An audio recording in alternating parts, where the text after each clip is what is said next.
నమస్తే, welcome dash tag you. నేను మీ రాజేష్. జమిలీ ఎన్నికల బిల్లు ఎప్పుడెప్పుడా పార్లమెంట్ ముందుకు అనే చర్చ జరిగింది. ఈ సందర్భంగా పార్లమెంట్ ముందుకు రానే వచ్చింది.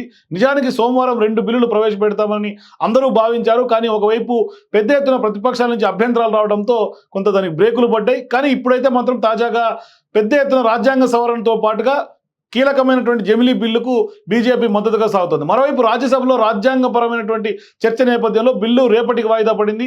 సో ఇప్పుడు మంగళవారం తాజాగా ఒకే దేశం ఒకే ఎన్నికల బిల్లు లోక్సభలో ప్రవేశపెట్టినటువంటి నేపథ్యంలో మరి పార్లమెంట్లో మొగ్గు ఎవరిపైన ఉండే అవకాశం ఉంటుంది, మరి మోదం వైపు ఉంటుందా, మొగ్గు చూపే అవకాశం ఉంటుంది అంటే ఇవాళ బలం సాధించే దిశగా ఎన్డీఏ సర్కార్ ప్లాన్ ఏంటి అనేది మాత్రం ఆసక్తికరంగా మారింది. ఎందుకంటే జమిలీ ఎన్నికల బిల్లుకు సంబంధించినటువంటి మరో ట్విస్ట్ ఏదంటే లోక్సభ అసెంబ్లీ ఎన్నికలకు దేశవ్యాప్తంగా ఒకేసారి నిర్వహించే విధంగా వన్ నేషన్ వన్ ఎలక్షన్ నినాదాన్ని తెరపైకి తీసుకొచ్చింది ఎన్డీఏ ప్రభుత్వం. ఇటీవలే జమిలీ ఎన్నికల బిల్లును కేబినెట్ ఆమోదం తెలిపింది. మరోవైపు 129వ రాజ్యాంగ సవరణ, కేంద్ర పాలిత ప్రాంత చట్టసభలకు సంబంధించినటువంటి సవరణ కూడా 2 బిల్లులను కూడా సోమవారమే ప్రవేశపెడతారని చర్చ జరిగినప్పటికీ కూడా అది వాయిదా పడింది. లోక్సభ రివైజ్డ్ బిజినెస్ జాబితాలో 2 అంశాలు ప్రస్తావన లేకపోవడం, దాని మీద కూడా వెనకడుగు వేశారని చర్చ జరిగింది. దీంతో వాయిదా అంశంపై తెర మీదకి వచ్చింది. అయితే మంగళవారం వివిధ కొంత సభలో హాజరు కావాల్సినటువంటి బీజేపీ ఎంపీలకు విప్ కూడా జారీ అయింది. ఇక కేంద్ర న్యాయశాఖ మంత్రి అర్జున్ రామ్ మేఘ్వాల్ మంగళవారం లోక్సభలో జమిలీ ఎన్నికల బిల్లును ప్రవేశపెట్టేందుకు కొంత కీలకంగా బీజేపీ ముందడుగు వేసింది. సో ఇప్పుడు జమిలీ ఎన్నికలకు సంబంధించి రాజ్యాంగ సవరణలతో కూడినటువంటి బిల్లును పార్లమెంట్ ఉభయ సభల్లో కనీసం 67% సానుకూల ఓట్లతో ఆమోదించాల్సి ఉంటుంది. ఈ ప్రక్రియ ఖచ్చితంగా ఓటింగ్ జరిగే అవకాశం ఉంటుంది. అంతేకాకుండా ఎన్నికల అంశం ఉమ్మడి జాబితాలో ఉన్నటువంటి నేపథ్యంలో ఈ బిల్లుకు దేశంలో కనీసం సగం రాష్ట్రాలు అసెంబ్లీలు ఆమోద ముద్ర వేయాల్సినటువంటి అవసరం ఉంది. అంటే 543 స్థానాలు ఉన్నటువంటి లోక్సభలో కనీసం 67% అంటే 362 మంది ఎంపీలు ఈ బిల్లుకు అనుకూలంగా ఓటు వేయాలి. దీంతో పాటుగా రాజ్యసభలో 245 సీట్లలో 67% అంటే 164 మంది సభ్యులు ఈ బిల్లును సమర్థించాలి. అంటే దీనికి ఫేవర్గా ఓటు వేయాల్సినటువంటి అవసరం ఉంటుంది. అప్పుడే ఖచ్చితంగా జమిలీ ఎన్నికల బిల్లు రాజ్యాంగ సవరణలు పాస్ అయ్యే అవకాశం ఉంటుంది. దీనికి తోడు కనీసం 14 రాష్ట్రాల అసెంబ్లీ బిల్లులను కూడా ఆమోదించాల్సినటువంటి అవసరం ఉంది. అయితే లోక్సభలో ఎన్డీఏకి 293 మంది ఎంపీల మద్దతు ఉంటే ఇండియా కూటమికి 235 మంది ఎంపీలు ఉన్నారు. అయినా సరే బిల్లు పాస్ అవుతుందనే ధీమాలో కొంత ఉన్నట్టుగానే కనిపిస్తుంది ఎన్డీఏ సర్కార్. అన్ని అనుకున్నట్లుగా జరిగితే పార్లమెంట్లో ఆమోదం పొందితే 2029 నుంచే జమిలీ ఎన్నికలు జరగబోతున్నట్టుగా తెలుస్తుంది. కొందరేమో 2027లోనే జమిలీ ఎన్నికలు రాబోతున్నట్టుగా కూడా చెప్తారు. కానీ తాజాగా ఏపీ సీఎం చంద్రబాబు అయితే మాత్రం 2029లో జరుగుతాయని క్లారిటీ ఇచ్చారు.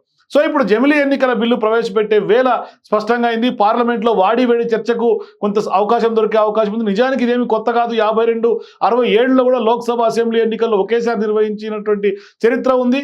అయితే ఈసారి వన్ నేషన్ వన్ ఎలక్షన్పై విస్తృతంగా చర్చ జరుగుతోంది. అయితే తాజాగా పార్లమెంట్లో ఎలాంటి పరిణామాలు చోటు చేసుకుంటాయనేది మాత్రమే కొంత ఆసక్తికరంగా మారింది. జమిలీ బిల్ పాస్ కావడం ఖాయమన్న ధీమాగా ఎన్డీఏ అయితే ఉంది. మరి వన్ నేషన్ వన్ ఎలక్షన్ సంబంధించి ఎన్డీఏలో ఉన్నటువంటి అన్ని భాగస్వామ్య పార్టీలతో కూడా చర్చలు జరిపినట్లుగా పార్టీ వర్గాలు చెప్తున్నాయి. కేవలం రాజకీయ కారణాలతోటే ప్రతిపక్షాలు వ్యతిరేకిస్తున్నాయని ప్రభుత్వ వర్గాలు చెప్తున్నాయి. సో ఇప్పుడు ఈ బిల్లును పార్లమెంటరీ కమిటీకి పంపేందుకు ప్రభుత్వానికి ఎలాంటి అభ్యంతరం లేదు.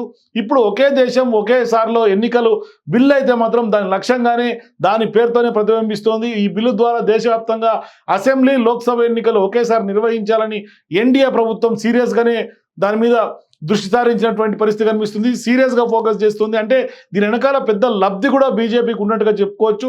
సో ఇప్పుడు లోక్సభ సంబంధించినటువంటి ఎన్నికలు కానీ రాష్ట్రంలో ఉన్నటువంటి అనేక రాష్ట్రాల అసెంబ్లీ ఎన్నికలను కూడా ఒకేసారి నిర్వహించడం వెనుక అనేక రకాల వాదనలు వినిపిస్తున్నాయి. ఎన్నికల ప్రవర్తన నియమావళి అమలులోకి వచ్చిన తర్వాత ప్రభుత్వం ఏ కొత్త పథకాన్ని అమలు చేయడానికి కూడా వీల్లేదు.